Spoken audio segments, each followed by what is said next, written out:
Item ಯಾವುದೇ ಇರಲಿ try ಮಾಡಿ ಆಚಿ ಚಿಕನ್ ಮಸಾಲಾ. ಬಿಡದಿಯ ಭೈರಮಂಗಲದಲ್ಲಿಂದು ನಡೆಯುತ್ತಾ ಬಹಿರಂಗ ಚರ್ಚೆ. ಪುಡಾರಿಗಳಿಂದ ರೈತರಿಗೆ ದುಡ್ಡು ಕೊಡಲು ಹೊರಟಿದ್ದಾರೆ ಅಂತ ಎಚ್ಡಿಕೆ ಕಿಡಿ. ಎಚ್ಡಿಕೆ ವಿರುದ್ಧ ಸಿಎಂ ಡಿಕೆ ಶಿವಕುಮಾರ್ ಕೆಂಡಾಮಂಡಲ. ಎಲ್ಲಾ ಸುದ್ದಿಯನ್ನ ನೋಡೋಣ ಬಿಡದಿ ಕದನ ನ್ಯೂಸ್ ಟಾಪ್ 9 ನಲ್ಲಿ. ಬಿಡದಿ ಟೌನ್ಶಿಪ್ ಯೋಜನೆ ಜಟಾಪಟಿ ತಾರಕಕ್ಕೇರಿದೆ. ಸಿಎಂ ಡಿಕೆ ಶಿವಕುಮಾರ್ ಮತ್ತು ಕೇಂದ್ರ ಸಚಿವ ಕುಮಾರಸ್ವಾಮಿ ನಡುವೆ ಬಹಿರಂಗ ಚರ್ಚೆಯ ಸಮರ ಕುತೂಹಲ ಘಟ್ಟಕ್ಕೆ ತಲುಪಿದೆ. ಇವತ್ತು ಭೈರಮಂಗಲದಲ್ಲಿ ಬಹಿರಂಗ ಚರ್ಚೆಗೆ ಬರುವಂತೆ ಎಚ್ಡಿ ಕುಮಾರಸ್ವಾಮಿ 2 ಬಾರಿ ಸಿಎಂ ಡಿಕೆಶಿಗೆ ಪತ್ರ ಬರೆದು ಪಂಥಾಹ್ವಾನ ನೀಡಿದ್ದಾರೆ. ಆದರೆ ವಿಧಾನಸೌಧದಲ್ಲೇ ಚರ್ಚೆಗೆ ಬರುವಂತೆ ಆಹ್ವಾನಿಸಿದ ಸಿಎಂ ಡಿಕೆ ಶಿವಕುಮಾರ್ ಕುಮಾರಸ್ವಾಮಿ ಸವಾಲು ಸ್ವೀಕರಿಸಿ ಭೈರಮಂಗಲದಲ್ಲಿ ಚರ್ಚೆಗೆ ಹೋಗ್ತಾರಾ ಅನ್ನೋದು ಕುತೂಹಲ ಕೇಳಿಸಿದೆ. ಹೋಗೋದಕ್ಕೆ ತೀರ್ಮಾನ ಮಾಡಿದ್ದೀನಿ. ರಾಜ್ಯ ಸರ್ಕಾರಕ್ಕೆ ಪ್ರೋಗ್ರಾಮ್ ನಮ್ದು ಟಿಪಿ ಎಲ್ಲ ಇಶ್ಯೂ ಆಗಿದೆ. ಬಿಡದಿ ಟೌನ್ಶಿಪ್ ಬಗ್ಗೆ ಬಹಿರಂಗ ಚರ್ಚೆಗೆ ಮುಖ್ಯಮಂತ್ರಿಗೆ ನಾನು 2 ಪತ್ರಗಳನ್ನ ಬರೆದಿದ್ದೆ. ಆದರೆ ಈವರೆಗೂ ನಾನು ಬರೆದ ಪತ್ರಗಳಿಗೆ ಪ್ರತಿಕ್ರಿಯೆ ಬಂದಿಲ್ಲ. ಇಂದು ಸಂಜೆ 4 ಗಂಟೆವರೆಗೂ ಭೈರಮಂಗಲದಲ್ಲೇ ಕಾಯ್ತೀನಿ. ರೈತರ ಸಮ್ಮುಖದಲ್ಲಿ ಸಿಎಂ ಡಿಕೆ ಶಿವಕುಮಾರ್ಗೆ ಚರ್ಚೆಗೆ ಬರಲಿ, ಸಿಎಂ ಬಾರದಿದ್ರೆ ಅಧಿಕಾರಿಗಳನ್ನಾದ್ರೂ ಕಳಿಸ್ಲಿ ಎಂದು ಮಂಡ್ಯ ತಾಲೂಕಿನ ಶಿವಾರದಲ್ಲಿ ಎಚ್ಡಿ ಕುಮಾರಸ್ವಾಮಿ ಹೇಳಿದ್ರು. 10 ಗಂಟೆ ಹೋಗಿ 3 ಗಂಟೆವರೆಗೂ ಕಾಯ್ತೀನಿ, ಇಲ್ಲ 4 ಗಂಟೆವರೆಗೂ ರೈತರು ಏನಾದರೂ ಕಾಫಿ ಟೀ ಕೊಟ್ಟರೆ ಕಾಫಿ ಟೀನು ಕುಡಿದ್ಬಿಟ್ಟು ಬರ್ತೀನಿ. ನಾನು ಬರೆದಿರೋ ಪತ್ರಕ್ಕೆ ಇಲ್ಲಿವರೆಗೆ ಕಮ್ಯುನಿಕೇಷನ್ ಏನೂ ಆಗಿಲ್ಲ. ನಾನು 2 ಪತ್ರ ಬರೆದಾಯಿತು, ಕಮ್ಯುನಿಕೇಷನ್ ಇಲ್ಲ. ನಿಮ್ಮ ಅಧಿಕಾರಿಗಳು ಯಾರು ಏನೋ ನೋಟಿಫಿಕೇಷನ್ ಮಾಡ್ಕೊಂಡು ಹೊರಟಿರಲ್ಲ, ಅವ್ರನ್ನಾದರೂ ಕಳಿಸಿ ತಿಳ್ಕೊಳ್ಳಿ ವಿಚಾರ.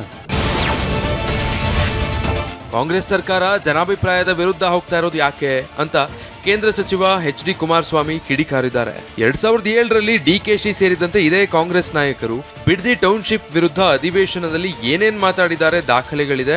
ಆಗ ನಾನು ಬೇಸತ್ತು ಬಿಡದಿ ಟೌನ್ಶಿಪ್ ಯೋಜನೆ ಕೈಬಿಟ್ಟೆ. ಈಗ ಆ ಯೋಜನೆ ಹೊಸ ರೂಪ ಕೊಡಲು ಹೊರಟಿದ್ದಾರೆ. ಕಾಂಗ್ರೆಸ್ ಪುಡಾರಿಗಳನ್ನ ಕರೆತಂದು ರೈತರಿಗೆ ದುಡ್ಡು ಕೊಡೋದಕ್ಕೆ ಹೊರಟಿದ್ದಾರೆ ಎಂದು ಕುಮಾರಸ್ವಾಮಿ ವಾಗ್ದಾಳಿ ನಡೆಸಿದ್ದಾರೆ. ಏನೇನು ಮಾತನಾಡಿದ್ರು ಕಾಂಗ್ರೆಸ್ ನಾಯಕರು, ಇದೇ ಶಿವಕುಮಾರ್ ಅವರ ಸಮೇತವೇ ಅಸೆಂಬ್ಲಿಯ ದಾಖಲೆಗಳಲ್ಲಿ ರೆಕಾರ್ಡ್ ಆಗಿದೆ ಕಲಾಪದಲ್ಲಿ. ಅದಕ್ಕೆ ಉತ್ತರ ನಾನೇನು ಕೊಟ್ಟಿದ್ದೇನೆ ಅದು ಸಹ ದಾಖಲಾತಿ ಇದೆ. ಅವತ್ತು ಇವರೆಲ್ಲರೂ ವಿರೋಧ ಮಾಡೋದ ಹಿನ್ನೆಲೆಯಲ್ಲಿ ನಾನು ಟೌನ್ಶಿಪ್ ಬಗ್ಗೆ ನಿರಾಸಕ್ತನಾದೆ, ಅಲ್ಲಿಗೆ ನಿಂತೋಯ್ತದೆ. ಈಗ ಇವರು 25ನೇ ಇಸ್ವಿಯಿಂದ ಇದಕ್ಕೊಂದು ಹೊಸ ರೂಪ ಕೊಡ್ತೀನಿ ಅಂತ ಹೊರಟವ್ರೆ.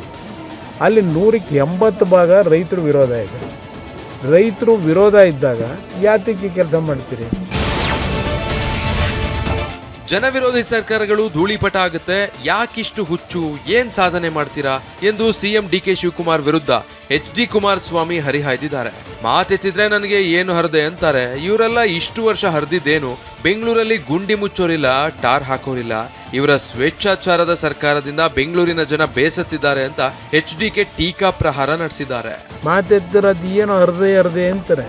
ನನಗೆ ಇವರೆಲ್ಲ ಹರಿದಿದ್ದೇನು ಹಿಂದೆ ಇವರ ಹಲವಾರು ತಪ್ಪು ನಿರ್ಧಾರಗಳು, ಸ್ವೇಚ್ಛಾಚಾರವಾಗಿ ಟೌನ್ ಪ್ಲ್ಯಾನಿಂಗ್ ಇಲ್ಲದೆ, ಯಾವುದೇ ಮಾಸ್ಟರ್ ಪ್ಲ್ಯಾನ್ಗಳು ಇಟ್ಕೊಳ್ಳದೆ ಸ್ವೇಚ್ಛಾಚಾರವಾಗಿ ನಡೆಸೋದಾರಲ್ಲ ಒಂದು 5 ವರ್ಷದ ಸರ್ಕಾರದಲ್ಲಿ.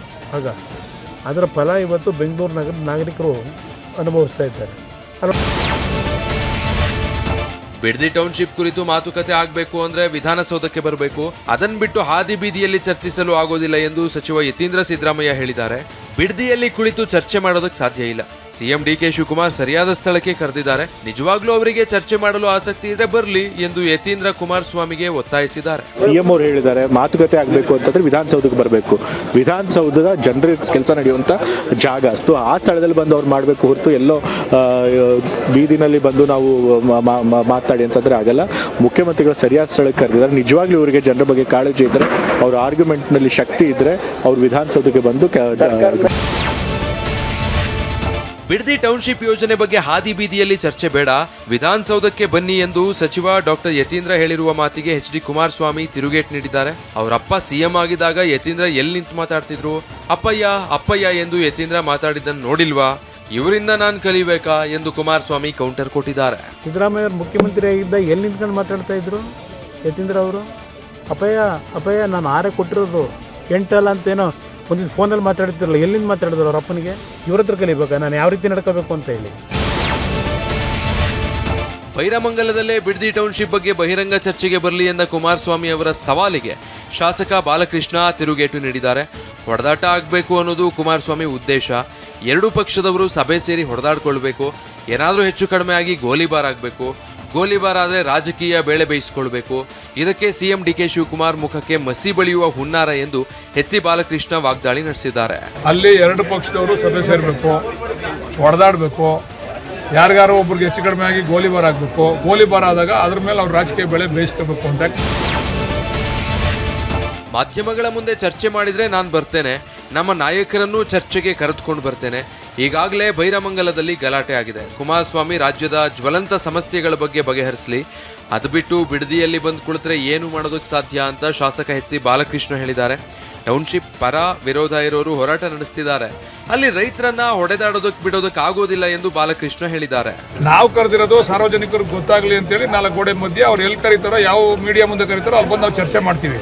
ಅವ್ರು ಬಂದ್ಬಿಟ್ಟು ಬೀದಿಲಿ ಕೂತ್ಕೊಂಡು ನಾನು ಈಗಾಗಲೇ ಗಲಾಟೆ ಆಗೈತೆ ಅಲ್ಲಿ. ಈಗ ನಾವು ಒಂದು ಬರೋದು, ಅವರೊಂದು 50, ನಮ್ಮಿಂದ ಒಂದು 50,000 ಜನ ಬರೋದು, ಅವ್ರು ಬರೋದು, ಅವರಿಂದ ಒಂದು 50,000 ಜನ ಬರೋದು, ಯಾವನೋ ಕಲ್ ತಗೊಂಡು ಯಾರಿಗೋ ಹೊಡೆಯೋದು, ಏನೋ ಹೆಚ್ಚು ಕಡಿಮೆ ಆಗೋದು, ಗೋಲಿಬಾರ್ ಆದ್ರೆ ತೊಂದರೆ ಕೆಟ್ಟ ಸಾರಾಗುತ್ತದೆ. ಇದನ್ನ ಕ್ರಿಯೇಟ್ ಮಾಡೋಕ್ಕೋಸ್ಕರ ಕುಮಾರಣ್ಣ ಅವ್ರು ಮಾಡ್ತಾವ್ರೆ. ಟೌನ್ಶಿಪ್ ಹೆಸರಲ್ಲಿ ರೈತರಿಂದ ಭೂಮಿ ಕಸಿದುಕೊಳ್ಳೋದು ತಪ್ಪು ಎಂದು ಹಾಸನ ಜಿಲ್ಲೆ ಆಲೂರಲ್ಲಿ ಮಾಜಿ ಸಂಸದ ಪ್ರತಾಪ್ ಸಿಂಹ ಹೇಳಿದ್ದಾರೆ.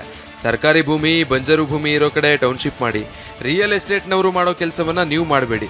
ಎಚ್.ಡಿ.ಕೆ ಬೈಲಮಂಗಲಕ್ಕೆ ಬನ್ನಿ, ಅಲ್ಲೇ ನಿರ್ಧಾರ ಆಗಲಿ ಎಂದಿದ್ದಾರೆ. ರೈತರ ಜೊತೆ ಚರ್ಚೆ ಮಾಡಲು ನಿಮಗೇನು ಸಮಸ್ಯೆ ಎಂದು ಪ್ರತಾಪ್ ಸಿಂಹ ಸಿಎಂ ಡಿಕೆ ಶಿವಕುಮಾರ್ ಅವರನ್ನ ಪ್ರಶ್ನಿಸಿದ್ದಾರೆ. ಬನ್ನಿ, ಬಿಡದಿಗೆ ಬನ್ನಿ, ಬೈರಾಪುರಕ್ಕ ಎಲ್ಲ ಬನ್ನಿ, ಅಲ್ಲೇ ಕೂತ್ಕೊಳ್ಳೋಣ, ರೈತರ ಸಮ್ಮುಖದಲ್ಲಿ ತೀರ್ಮಾನ ಆಗಲಿ ಅಂತ ಹೇಳ್ತಾರೆ. ಬಂದು ರೈತರ ಎದುರುಗಡೆ ನಾವು ಚರ್ಚೆ ಮಾಡೋದಕ್ಕೆ ಏನು ಸಮಸ್ಯೆ ಸರ್?